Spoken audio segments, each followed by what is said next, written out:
Hurricane Beryl caused $1 billion damage to agriculture. Police find two Tallop in Westmoreland, 18-year-old charged with murder.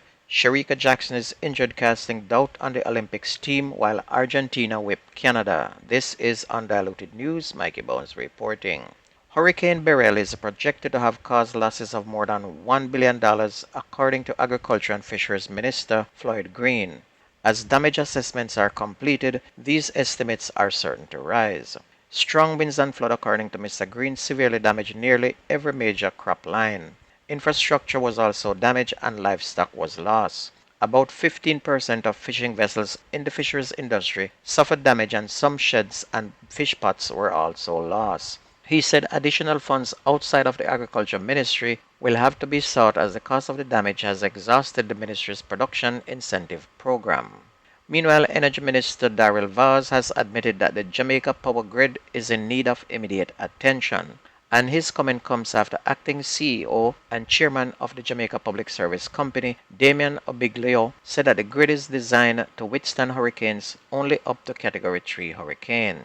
Hurricane Beryl was a Category 4 when it passed just south of the island, wreaking havoc on the south coast, with much of St. Elizabeth still without power. Mr. Obligio said though preparation was made for the passage of Beryl, the high winds negatively affected the grid. Mr. Vaz has said after the restoration work is completed, the gaps in the power grid will have to be addressed. Meanwhile, during an intelligence-led operation on Monday, July 8, in the Kings Valley region of Grangehill in Westmoreland, police confiscated 2 firearms and a significant amount of ammunition.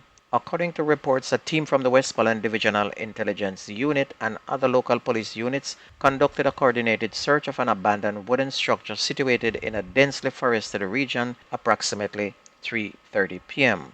A Colt AR-15 rifle was identified as one of the 2 firearms that the police found during the search. Along with the firearms, 49 5.56 rounds of ammunition in 2 M16 magazines were discovered. Further search of the surrounding hilly terrain led officers to a hut where 2 Level 3 tactical vests were also seized. And according to weapon expert, a Level 3 hard armor protects against 7.62mm, 51mm NATO full jacket rifle rounds, as well as 5.56mm NATO rounds.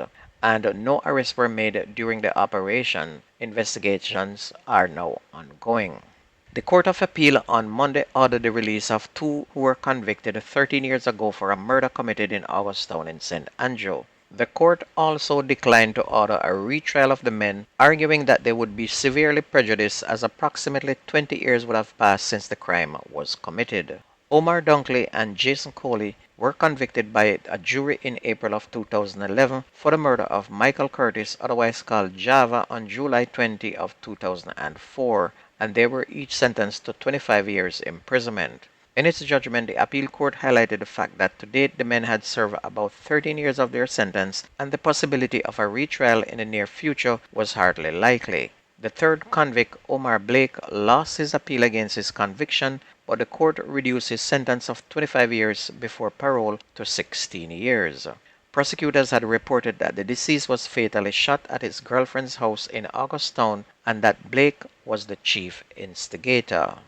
2 men who allegedly robbed a business establishment while posing as customers and shot and killed a businesswoman during the incident have been slapped with a slew of charges.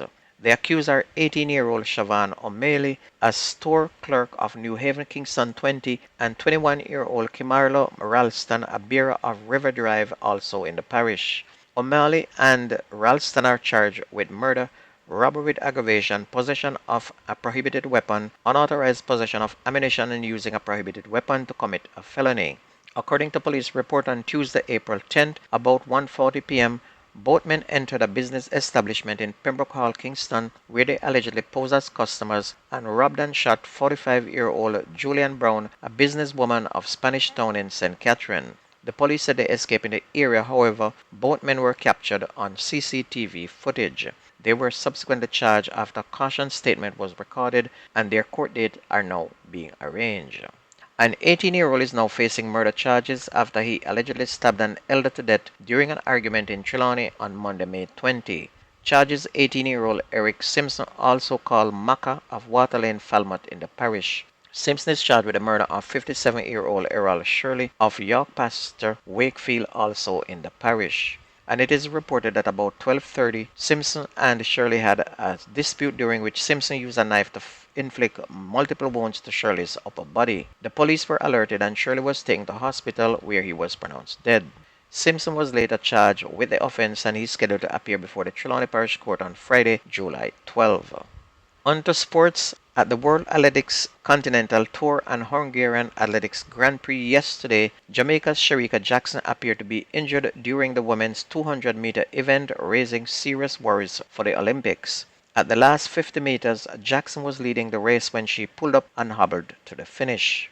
Julian Alfred of St. Lucia won the race in 22.16 seconds, with Lani Tava Thomas third in 22.54 seconds, and Natasha Morrison fourth with a season's best 22.95 seconds. And if she's injured, there goes Jamaica's best chance of taking the 100 and the 200 meters gold. Meanwhile, newly crowned men's national champion Kishane Thompson impressed with a 9.91 seconds victory in the men's 100 meters ahead of Botswana Leslie Tebogo 9.99 seconds and South Africa Akani Simbine, who did a time of 10.01 seconds. Last year's national champion Rohan Watson finished fourth with Michael Campbell in 7th place. And in the women's 100 meters, Tia Clayton took second place with a time of 11.06 seconds, followed by Crystal Slowly 11.15 seconds and Natasha Morrison 11.19 seconds. Tina Clayton, who normally was much faster, finished 8th in 11.52. While Andrew Hudson claimed second place in the men's 200 meters with a time of 20.37 seconds, and Sean Bailey, he ran a season's best 44.64 seconds, finishing second in the men's 400 meters behind Stephen Gardner of the Bahamas, who clocked 44.50 seconds. On to football, Lamine Yamal, 16, became the tournament's youngest ever goal scorer as Spain came back to beat France 2-1 in Munich on Tuesday and now reached the Euro 2024 finals. Trailing after Randall Colomoni headed in a Kylian Mbappe cross in the 9th minute, Spain turned the match around in a 4-minute period, scoring twice against a side who had only conceded once in 5 previous games in their tournament. Yamal, who turned 17 a day before Sunday's final against either the Netherlands or England in Berlin, equalized with a superb strike from outside the box, curling a long-range effort into a top corner past the fingertips of an airborne Mike Maignan in goal. Today we will see Netherlands and England in a big knockout clash at 3 p.m. and the winner will face Spain. Meanwhile in Copa, Argentina with a goal from Lionel Messi and one from Alvarez convincingly beat Canada 2-0 to reach the Copa finals. And this is Argentina's 5th trip to the finals, and we will now wait on today's match to finalize who will face them. The final is in Miami on July 14. Today Uruguay will face Colombia, and I hope Colombia win as I don't want to watch Uruguay, who seem to play rugby against their opponents. We want to watch football, not rugby. And don't forget that the best news and sports takes place on this station. If you ever miss the news, please go to YouTube, type in Jamerican Undiluted News, listen, like, share, and subscribe to keep us going. That's news and sports on your favorite radio station. My name is Mikey Bones. I gone.